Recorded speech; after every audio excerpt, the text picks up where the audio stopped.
आइए फ्रेंड्स, आज हम एक नए क्वेश्चंस को देखते हैं जो कि सर्कल चैप्टर का है। एग्जाम के पॉइंट ऑफ व्यू से इंपॉर्टेंट क्वेश्चन है ये। तो आइए इस क्वेश्चन को डिस्कस करते हैं। दिया हुआ है कि if A B C are the sides of a right angle triangle. ये ए बी सी एक राइट एंगल ट्रायंगल है जिसमें जो हमें ए बी जो साइड दे रखी है वो सी दे रखी है, ए सी हमें बी दे रखा है और सी डी जो है हमें ए दे रखा है। और क्या कह रखा है इसमें कि where C is the hypotenuse, prove that the radius R of the circle which touches the sides of the triangle is given by R equals to A plus B minus C upon 2 or R equals to S minus C where S is the semi-perimeter of the triangle। ठीक है, हमें इस चीज़ को prove करना है। Triangle है, triangle के अंदर एक सर्कल बना हुआ है जो कि ट्रायंगल को एफ डी और ई पर टच कर रही है। हमें प्रूव करना है इसमें कि R equals to A plus B minus C upon 2 होगा। देखिए आइए इसको किस तरीके से प्रूव करेंगे, सॉल्व करते हैं इसको आगे।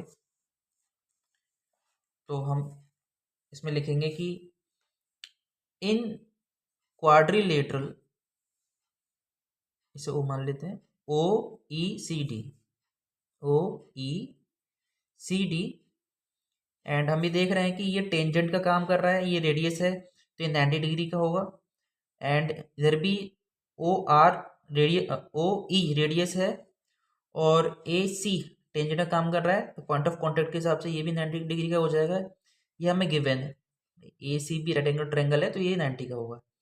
और हमारे पास अब ये बन गया क्वाड्रिलेटरल, और जब क्वाड्रिलेटरल बन गया तो सम ऑफ जो एंगल होता है वो 360 डिग्री होता है और 270 हमारे पास आ चुका है तो ये भी 90 डिग्री का हो जाएगा। तो हमें लिखेंगे angle O equals to angle D या ई, एंगल सी और एंगल डी, ये सभी 90 डिग्री के हैं। So O E C D is a rectangle.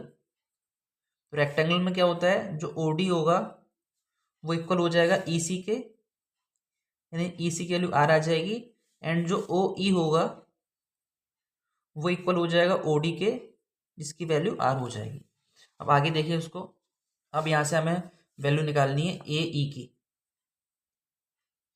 ए की वैल्यू निकालेंगे तो कैसे निकालेंगे, इसमें ए सी में से मुझे माइनस करना है ई सी। ए सी हमें ए सी में से अगर मैं ई सी माइनस कर दूंगा तो हमारे पास में ए ही बचेगा। तो ए सी की वैल्यू बी दे रखी है और ई सी की वैल्यू हमने निकाल ली, यहाँ से आर आ जाएगी। इसी तरीके से हमें देखेंगे, हम वैल्यू निकालनी है बी डी की। तो बी डी की जब वैल्यू निकालेंगे तो उसको लिखेंगे B C minus C D. तो बी सी की वैल्यू हमारे पास ए है और जो सी डी की वैल्यू हमारे पास में कितनी आई है, O E equals to C D, ये लिखा हुआ है सी डी। ठीक है, O equals to C D, C D की वैल्यू हमारे पास में आ रही है भाई, ओ ई है जो सी डी के इक्वल हुआ है, गलती से ओ डी लग गया था यहाँ पर। आगे सॉल्व करते हैं इसको। वी कैन सी नाउ जो ए ई है वो इक्वल है ए एफ के। कोई इक्वल है क्योंकि हम देख रहे हैं कि दोनों टेंजेंट में काम कर रहे हैं और सेम पॉइंट से, एक्सटर्नल सेम पॉइंट से बना हुआ है। हमने थ्योरम पढ़ रखी है कि अगर जब भी एक same point, external same point से कोई टेंजेंट ड्रॉ की जाती है तो ए एफ और ए ई है वो इक्वल होंगे, है ना। इसी तरीके से जो इसमें जो एफ बी है ना, तो और एफ बी जो होगा वो इक्वल होगा बी डी के, यानी जो बी डी जो होगा वो इक्वल होगा एफ बी के। अब हमें क्या करना है, अब हमें निकाल लेना है यहाँ से ए सी, ए बी निकाल लेना हमको यहाँ से। जब ए बी निकालेंगे यहाँ से तो हमें पता है ए बी को हम A F plus F B लिख सकते हैं। तो ए एफ की जो वैल्यू हमारे पास में ए ई है और एफ बी की जो वैल्यू हमारे पास में बी टी है। तो ए ई की जो वैल्यू हमारे पास में है वो है बी माइनस आर। देखिए ए ई की जो वैल्यू हमारे पास में निकली वो बी माइनस आर निकली, और जो बी डी की वैल्यू निकली हमारे पास में वो निकली ए माइनस आर, है ना। और ए बी की वैल्यू में दे रखी है सी। सॉल्व कर लेंगे इसको। तो B plus A minus two R, then two R equals to A plus B minus C, C को धर लेंगे and A plus B minus C upon 2। इस तरीके से हमारा ये प्रूफ हो जाता है।